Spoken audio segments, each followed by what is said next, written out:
제가 청년부 시절에 아프리카 단기 선교를 다녀온 적이 있습니다. 그때 그 단기 선교를 마치고 귀국하는 그 아프리카 공항에서 시간이 남아서 면세점을 구경했습니다.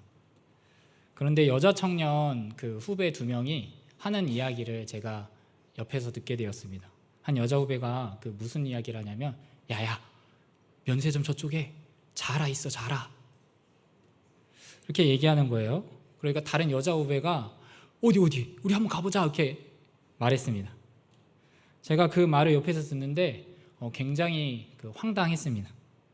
아니, 지금 먼 아프리카까지 와가지고 무슨 자라를 구경하려고 하는가 싶은 생각이 들었습니다. 그래서 그 여자 후배들한테, 야, 지금 여기서 아프리카에서 자라 사면 너희들 그 머나먼 한국까지 어떻게 데리고 가려고 지금 너희들 제정신이야? 라고 이야기했습니다. 그러자 제 말이 끝나자마자 그 여자 후배들이 저를 바라보는 그 눈빛이 예사롭지 않았습니다. 처음에는 지금 이 오빠가 도대체 무슨 말을 하고 있는 것이야 라는 의아함이었다면 마지막에는 한심하다는 눈빛으로, 오빠 자라 몰라요? 자라? 창피하다 진짜. 제가 알고 보니까 그 후배들이 얘기하는 그 자라는 패션 브랜드의 이름이었습니다. 지금 안 웃으시는 분들 저하고 똑같은 분들이라는 거 전 생각하겠습니다. 당시 제 사전에 자라라는 것은 거북이와 같은 동물밖에 없었습니다. 그래서 패션을 잘 알지 못하는 저였기 때문에 자라라고 하니까, 야, 역시 동물의 왕국 아프리카는 면세점 그 스케일도 다르구나, 동물을 파나 보다, 이렇게 생각해서 이렇게 얘기했던 것입니다. 여러분, 바로 그날 그 사건을 통하여서 제 인생에서 어떤 일이 일어났냐면 그 자라라는 개념에 대한 발상의 전환이 일어났습니다. 이전까지는 자라라고 한다면 동물밖에 떠오르지 않았었는데 이제는 자라하면 저도 압니다. 동물 혹은 패션 브랜드의 이름이라는 것을 생각하게 된 것입니다. 이처럼 발상의 전환이라는 것은 이전에는 전혀 생각하지 못했던 것을 생각하거나 내가 바라보았던 그 과거의 사고방식이나 관점이 180도 완전히 바뀌는 것을 의미합니다. 이런 의미에서 저는 믿음은 발상의 전환이다라고 생각합니다. 우리가 예수님을 믿기 이전에는 하나님이라는 요소를 고려하지 않았습니다. 그래서 마치 세상은 나를 중심으로 돈다는 사고방식으로 살아갔습니다. 그런데 이제 예수님을 믿고 난 이후에는 어떻게 되냐면 완전히 사고가 달라지게 됩니다. 세상은 내가 아니라 하나님을 중심으로 돌아간다는 관점으로 세상을 해석하게 된다는 것입니다. 따라서 우리의 믿음의 삶을 살아간다는 것은 이전에는 전혀 생각하지 못했던 발상의 전환을 경험하며 살아가는 것입니다. 이런 의미에서 우리가 언제 그 발상의 전환, 믿음이 더욱 필요할까요? 인생이 평안할 때도 우리가 믿음이 필요하겠지만 특별히 인생의 문제를 마주쳤을 때 필요합니다. 이것을 잘 보여주는 것이 저는 오늘 본문이라고 생각합니다. 오늘 본문은 그 광야 시대를 진입하는 첫 번째 사건입니다. 그런데 지금 이스라엘 백성들에게 어떤 문제가 발생했느냐? 마실 물 부족 사태가 발생했습니다. 22절입니다. 모세가 홍해에서 이스라엘을 인도하매 그들이 나와서 수르 광야로 들어가서 거기서 사흘 길을 걸었으나 물을 얻지 못하고, 이어지는 23절도 보십시오. 마라에 이르렀더니 그곳 물이 써서 마시지 못하겠으므로 그 이름을 마라라 하였더라. 여러분, 지금 이스라엘 백성들이 애굽에서 나와서 광야에 들어왔습니다. 근데 3일을 걷는 동안 마실 물을 얻지 못했습니다. 그리고 결국에 도달은 그 마라라는 곳에서는 물이 드디어 발견됐다, 물을 얻을 수 있겠다라고 생각했는데 물의 수질이 나빠서 마시지 못하는, 그래서 전혀 물을 마실 수 없는 문제에 봉착한 것입니다. 당시 이스라엘 백성들의 숫자가 장정만 60만 가량이었습니다. 여성분들, 아이들, 수많은 가축들까지 고려한다면 정말 수많은 사람들의 갈증, 동물들의 갈증, 그래서 정말 공포와 불안의 상태였을 것입니다. 지금 이러한 문제 상황 속에서 이스라엘의 첫 반응은 무엇입니까? 원망입니다. 24절에 백성이 모세에게 원망하여 이르되 우리가 무엇을 마실까 하매, 여기 원망하다는 단어는 투덜거리다, 불평하다는 뜻입니다. 이스라엘 백성들이 모세에게 우리에게 도대체 마실 물이 무엇이냐, 무엇을 마실 수 있겠느냐라고 투덜거리면서 불평하고 있습니다. 그런데 사실 모세를 향한 이 원망은 누구를 향한 원망이었냐면 모세를 통해서 자신들을 이끈 하나님을 향한 원망이었습니다. 그러니까 뭐라고 원망하는 것이냐? 하나님, 도대체 왜 우리를 이 애굽에서 인도하셔서 우리가 마실 물이 없는 이 장소로 이끄셨습니까? 라고 원망하는 것이죠. 여러분, 지금 이스라엘 백성들의 원망 어린 태도는 꽤 충격적입니다. 왜 그렇습니까? 여전히 그 과거의 사고방식, 그 하나님을 배제한 사고방식으로 문제를 해결하고 있기 때문입니다. 지금 그들이 방금 어디에서 이동했냐면 22절에 나와 있듯이 홍해입니다. 홍해는 어떤 장소입니까? 엄청난 구원을 경험한 장소입니다. 역사상 유례 없는 놀라운 구원 사건, 물을 가르시고 마른 땅을 건너게 하시고 그래서 결국에는 애굽에서 벗어나게 하신 장소입니다. 이것이 이스라엘에게도 너무나 놀라웠기 때문에 출애굽기 15장 1절부터 18절까지 길게 노래하지 않습니까? 한 구절만 보자면 11절에 여호와여 신중에 주와 같은 자가 누구니이까? 주와 같이 거룩함으로 영광스러우며 찬송할 만한 위엄이 있으며 기이한 일을 행하는 자가 누구니이까? 이스라엘 백성들도 엄청난 구원을 경험하니까 노래했습니다. 또한 여러분, 애굽의 10가지 재앙을 한번 생각해 보십시오. 하나님이 그 10가지 재앙을 통해서 이스라엘 백성들을 구원하셨는데 첫 번째 재앙이 무엇이었습니까?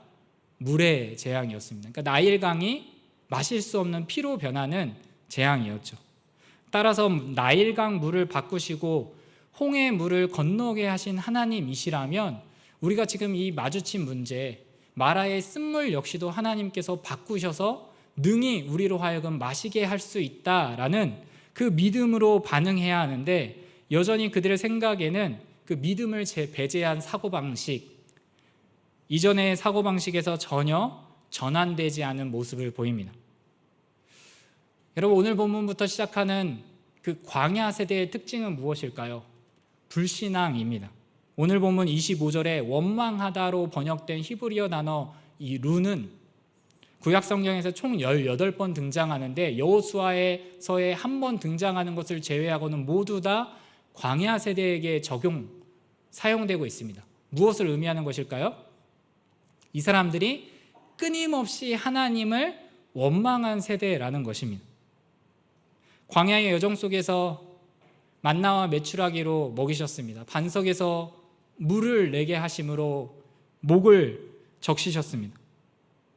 그럼에도 불구하고 그들은 믿음의 발상을 하지 않았습니다. 오히려 원망이 어떻게 되었냐면 이 원망이 그냥 제자리 걸음이 아니라 점점씩 고착화되고 점점씩 하나님을 향한 원망이 심화되는, 악화되는 안타까운 모습을 보입니다. 오늘 본문 이후에도 보면 마사에서 그들은 동일한 물이 없는 상황 속에서 하나님을 시험합니다. 우리 가운데 하나님이 계시는가, 계시지 않는가를 시험하는 그런 악화된 모습을 보입니다. 성도 여러분, 이러한 태도는 그들만의 문제가 아닙니다. 오늘을 사는 우리의 모습에도 종종 발견되는 것 같습니다. 사실 이들의 기록은 거울의 역할을 합니다. 우리 자신의 믿음 없음, 연약함을 보게 됩니다.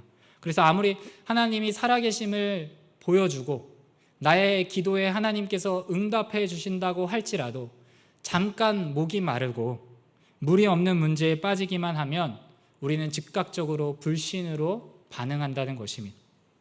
그렇다면 우리가 광야 세대와 달리 하나님, 제가 홍해가 갈라지는 기적을 경험했다면 하나님, 저는 달랐을 것입니다 라고 말할 수 있을까요? 그렇지 않습니다. 여러분, 우리의 인생에서도 정말 그 홍해의 기적과 같은 놀라운 기적이 일어났습니다. 그것은 바로 예수님을 통한 구원 사건입니다.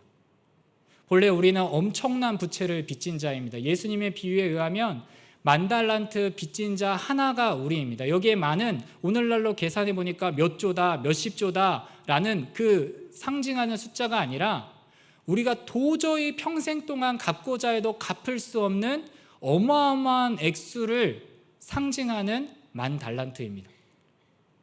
따라서 우리가 구원을 생각할 때 우리는 두 가지를 바라보면서 놀라게 됩니다. 첫 번째는 무엇일까요? 바로 예수님을 바라보면서 놀라게 됩니다. 하나님의 아들이신 그분께서 그 지신 십자가의 무게와 고통에 우리는 놀라게 되죠. 또 하나는 우리는 우리 자신을 보면서 놀라게 됩니다. 나같이 믿음 없고, 나같이 넘어지고, 나같이 그렇게 불신앙으로 일관하는 연약한 나임에도 하나님께서 나를 구원해 주셨다는 그 사실 앞에 우리는 놀라게 됩니다. 따라서 우리 인생 속에서도 여러분, 놀라운 기적과 같은 구원이 일어났습니다. 그럼에도 불구하고 우리는 광야의 백성처럼 그 일상의 작은 어려움 앞에 자주 넘어집니다. 정말 놀라운 사실은 무엇일까요? 여러분, 하나님께서 우리를 포기하지 않으신다는 것입니다. 여러분, 저라고 한번 상상해 보겠습니다. 저라면 이거는 진짜 엄청난 사건입니다. 홍해 사건. 그런데도 계속 끊임없이 원망과 불신으로 일관하는 백성들, 얘들아 너희들은 안 되겠다, 너희들은 도저히 구제불능이다 하고 포기했을 것입니다.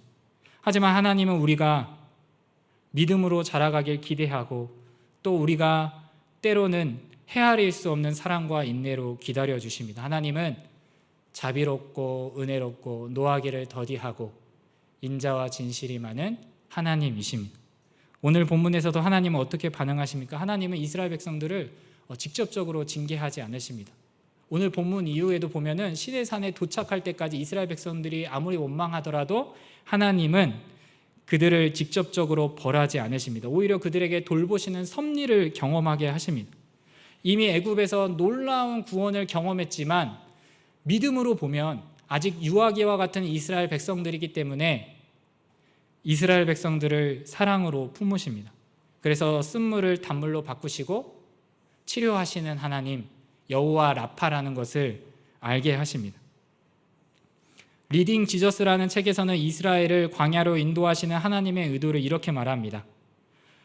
홍해를 건넌 이스라엘은 하나님의 능력과 승리만을 계속 경험하면서 약속의 땅까지 가리라 예상했을지 모릅니다. 하지만 하나님의 섭리는 그들을 더 복잡한 여정으로 이끄십니다. 그들이 단순히 하나님의 크신 능력만 배우는 데서 그치지 않고 그들 자신의 마음이 어떠한지 깨닫기를 원하셨습니다. 불평과 원망을 일삼는 마음이 자신들 속에 있기를 알기 바라셨습니다. 하나님은 그들에게 하나님의 능력을 알려줄 뿐만 아니라 스스로 얼마나 타락한 존재인지를 깨닫고 하나님께 의존하며 살아가는 법을 배우기를 바라셨습니다. 여러분, 왜 하나님께서 이스라엘 백성들을 광야로 인도하셨습니까? 먼저 자신의 한계를 알고 끊임없이 하나님을 원망하는 나의 이 타락, 한계를 알고 오직 하나님만을 전적으로 의지하는 삶을 배우도록 하시려고, 즉 믿음의 성장을 위하여서 이끄셨습니다. 여러분, 믿음은 나 자신을 향한 절망에서 시작됩니다. 그리고 믿음은 하나님을 향한 신뢰에서 자랍니다. 그러므로 여러분, 오늘 말씀을 교훈 삼아서 우리는 어떤 믿음의 전환을, 어떤 믿음의 발상을 해야 할까요? 첫 번째는 인도하시는 하나님을 신뢰해야 합니다. 오늘 본문에서 이스라엘 백성들을 인도하는 사람은 모세입니다. 그런데 모세는 단순한 사람이 아닙니다. 하나님의 대리자였습니다. 눈에 보이지 않는 하나님께서 눈에 보이는 모세를 통하여서 이스라엘 백성들을 인도하고 계셨습니다. 또한 오늘 본문에서는 나와 있지 않지만 출애굽기 13장 21절에서 22절을 참고하면 하나님께서는 구름 기둥과 불 기둥으로 인도하고 계셨습니다. 따라서 이스라엘 백성들은 물이 부족한 문제 상황에 직면했을 때 발상의 전환, 즉 자신들을 인도하시는 하나님을 신뢰해야 했습니다. 여러분, 저는 이러한 발상의 전환을 잘했던 사람이 다윗이라고 생각합니다. 시편 23편 1절에 여호와는 나의 목자시니 내게 부족함이 없으리로다 라고 말합니다. 여러분, 우리가 생각할 때 가장 평안하고 가장 안전하고 뭔가 눕고 싶은 가장 그런 이미지가 떠오르는 구절 아닙니까? 그런데 제가 시편 23편에서 가장 이해가 되지 않는 구절이 4절입니다. 내가 사망의 음침한 골짜기로 다닐지라도 해를 두려워하지 않을 것은 주께서 나와 함께 하심이라. 주의 지팡이와 막대기가 나를 안위하시나이다. 여러분, 우리의 사고방식으로는 선한 목자는요, 그 사망의 음침한 골짜기로 절대로 인도해서는 안 됩니다. 그냥 푸른 풀밭과 쉴만한 물가로만 인도해야지 사망의 음침한 골짜기로 한 번이라도 인도하는 목자는 선한 목자, 지혜로운 목자라고 여겨지지 않습니다. 따라서 만약 우리가 다윗이라면 목자이신 하나님을 원망했을지도 모릅니다. 하지만 다윗은 어떻습니까? 그는 놀라운 발상의 전환을 합니다. 그는 골짜기에 주목하지 않습니다. 그는 자신을 인도하시는 목자 하나님께 주목합니다. 내가 해를 두려워하지 않을 것은 주께서 나와 함께 하심이라. 그 골짜기 속에서도 여전히 내 인생을 인도하시고 나를 이끄시는 하나님을 바라보았던 것입니다. 성도 여러분, 우리도 다윗과 같은 동일한 믿음이 필요합니다. 우리의 인생길은 꽃길만 있지 않습니다. 때로는 가시밭길도 걷게 되고 때로는 돌밭도 걷게 됩니다. 그런 상황임에도 불구하고 우리가 어떤 발상의 전환을 해야 하는가? 목자이신 하나님을 주목하고 그분을 신뢰해야 한다는 것입니다. 여러분, 두려울 수 있습니다. 저는 염려가 들 것 같습니다. 그러나 나보다 내 인생을 더 잘 아시는 분이 하나님이십니다. 욥은 이해할 수 없는 고난 앞에서 무엇이라고 고백했냐면 욥기 23장 10절에 그러나 내가 가는 길을 그가 아시나니 그가 나를 단련하신 후에는 내가 숨금같이 되어 나오리라. 저는 이 자리에 계신 우리 모든 성도님들이 그 다윗과 욥처럼 우리의 인생을 인도하시는 하나님을 신뢰하시는 모든 분들이 되시기를 축복합니다. 두 번째 발상은 그 필요를 채우시는 하나님을 신뢰하는 것입니다. 오늘 본문의 여정은 마라에서 끝나지 않습니다. 이어서 27절에 보면 엘림에 이르게 됩니다. 거기에는 물샘 12과 종려나무 70그루가 있습니다.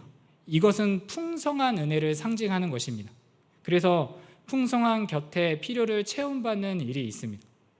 오늘 본문만이 그런 것이 아닙니다. 이어지는 본문에 보면 하나님께서 만나와 메추라기로 그들을 먹이시고 반석에서 물을 나게 하시고 의복과 신이 낡지 않고 헤어지지 아니하도록 필요를 채우십니다. 성도 여러분, 어떤 의미에서 저는 우리 역시도 이미 엘림의 은혜를 경험했다, 그 필요를 체험받았다라고 생각합니다. 우리는 궁극적인 필요를 체험받았습니다.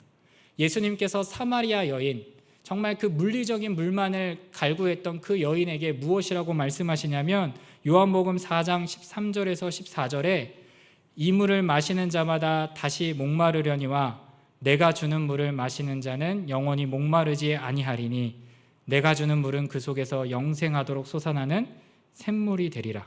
그러니까 무슨 말씀입니까? 여러분, 아무리 우리가 육신의 갈증을 채운다 할지라도 우리는 다시 목마르게 되어 있습니다. 인생은 목마르게 됩니다. 그래서 예수님께서는 영생을 영원토록 솟아나는 샘물을 주시겠다고 하신 것입니다. 여러분, 우리에게는 이 영생의 샘물이 있다는 걸 알고 계십니까? 따라서 우리의 궁극적인 필요를 채운 분이 하나님이시기에 잠깐의 결핍 앞에서도 우리는 그분을 신뢰할 수 있습니다. 저는 이것을 대표적으로 잘 보여준 사람이 아브라함이라고 생각합니다. 여러분, 아브라함을 어떻게 생각하시는지 모르겠지만 아브라함은 처음부터 굳건한 믿음의 사람이 아니었습니다.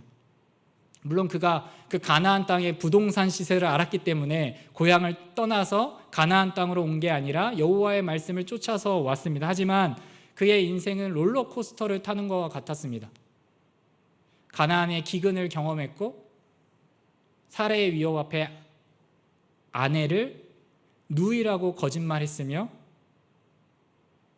사라가 아니라 하갈을 통하여서 자녀를 얻으려 했고 하나님께서 사라를 통하여서 이삭을 주시겠다는 그 명백한 말씀 앞에서 자신과 사라의 생물학적인 죽음을 생각하며 웃었던 사람이 아브라함이었습니다.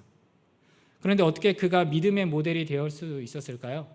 아브라함의 믿음이 처음부터 굳건했기 때문이 아니라 아브라함의 믿음을 만드신, 아브라함의 믿음을 끊임없이 강하게 하시고 굳세게 하신 하나님의 채움이 있었기 때문입니다. 그는 자신의 연약함에도 불구하고 끊임없이 채우시는 하나님의 은혜를 경험했기 때문에 그 인생의 가장 중요한 시험 앞에 이삭을 드리게 됩니다. 오늘 본문의 시험하실 때는 창세기에 한 번 등장하는데 그것이 바로 이삭을 바치는 사건에서 등장합니다. 아브라함 당시에 사람들은 죽었다가 살아난 적이 없습니다. 아마 그래서 누구도 그런 사고방식을 갖고 있지 않았습니다. 따라서 아브라함의 믿음은 무엇입니까? 놀라운 발상의 전환입니다. 히브리서 11장 17절에서 19절은 아브라함은 시험을 받을 때 믿음으로 이삭을 드렸으니 그는 약속을 받은 자로 돼 그 외아들을 드렸느니라. 그에게 이미 말씀하시기를 내 자손이라 칭할 자는 이삭으로 말미암으리라 하셨으니 그가 하나님이 능히 이삭을 죽은 자 가운데서 다시 살리실 줄로 생각한지라. 비유컨대 그를 죽은 자 가운데서 도로 받은 것이니라. 여러분, 아브라함의 믿음은 무엇이었습니까? 아브라함은 그 이삭을 바쳐서 마치 내 인생의 전부가 모두 결핍으로 끝날 것 같은 그런 문제 앞에서도 여전히 하나님을 신뢰한 것입니다. 제가 어떤 한 학자의 글을 읽은 적이 있었습니다. 이 학자가 말하기를 하나님께서는 아브라함이 이삭을 바칠 것을 이미 아셨을 텐데 왜 이삭을 바치라고 했을까라는 거에 대한 그 자신의 생각이었습니다. 근데 뭐라고 얘기하냐면, 여러분, 하나님은 아셨겠죠? 하나님은 전지하시니까 아셨을 것입니다. 그런데 하나님은 왜 하셨는가? 만약 그 시험이 없었다면 아브라함에게는 자신 속에 그 하나님을 신뢰하는 믿음이 있는지 없는지 알지 못했을 것이다. 하나님은 아브라함을 위해서 그 시험을 허락하셨다. 여러분, 그런 상황이 없습니다. 내가 결핍이 있는데 나의 그 결핍을 궁극적으로 채우실 하나님을 신뢰하는 믿음의 발상이나 그런 전환이 한순간도 없다면 우리는 있다고 생각할 수 있지만 실제로 잘 알지 못합니다. 아브라함 역시도 마찬가지였던 것이죠. 여러분, 믿음은 무엇입니까? 하나님께서 나의 필요를 채우시는 분이심을 믿는 것입니다. 시편 81편 10절입니다. 나는 너를 애굽 땅에서 인도하여 낸 여호와 내 하나님이니 내 입을 크게 열라 내가 채우리라. 여러분, 천국은 고통이 없는 곳이 아닙니다. 물론 고통도 없긴 하지만 단지 고통만 없는 곳이 아닙니다. 천국은 우리의 모든 필요가 충만하게 채워지는 곳입니다. 그렇기 때문에 우리는 이 땅의 일시적인 결핍에도 믿음을 잃지 않고 오직 영원한 체험이 있는 천국을 소망하며 살아가야 하는 것입니다. 이 자리에 계신 우리 모든 성도님들이 오늘 말씀을 통하여서 우리의 궁극적인 필요를 채우셨고 또 우리의 일상의 결핍을 채우실 하나님을 신뢰하며 살아가시는 모든 분들이 되시기를 바랍니다. 이제 마지막으로 한 가지 이야기를 나누면서 말씀을 결론 짓도록 하겠습니다. 제가 이제 그 3살이 된 아들과 함께 수영장에 간 적이 있습니다. 그곳에서는 그 유아용 미끄럼틀이 있었습니다. 약간의 이렇게 일직선이 아니라 커브가 있는 미끄럼틀이 있었습니다. 저는 제 아들이 그 미끄럼틀을 신나게 타면서 물놀이 하기를 기대하고 그곳에 갔습니다. 그런데 아이가 그 무섭다고 안 탄다는 거예요. 안 타! 네, 저거 아무리 그 막 이렇게 등을 이렇게 살살 밀고 아빠가 절대로 너가 물에 빠지지 않도록 그 진짜로 잡아줄 테니까 염려하지 말라고 이렇게 했는데도 거부했습니다. 아빠가 아무래도 이렇게 약간 신뢰감이 없나 봐요. 자기가 보호해줘야 할 거고. 그 사실 제가 그 어른의 시각으로 볼 때는 전혀 이해가 되지 않았습니다. 왜냐하면 우리 아들의 그 무릎 정도밖에 되지 않는 그 수심이었고, 더욱이 세상 무엇보다도 자신을 사랑하는 아빠가 지켜줄게 라고 얘기하는데 타지 않겠다고 하니 말입니다. 그래서 저는 그 아이와 함께 그 작은 미끄럼틀을 타기로 했습니다. 품에 안고 꽤 여러 번 반복했습니다.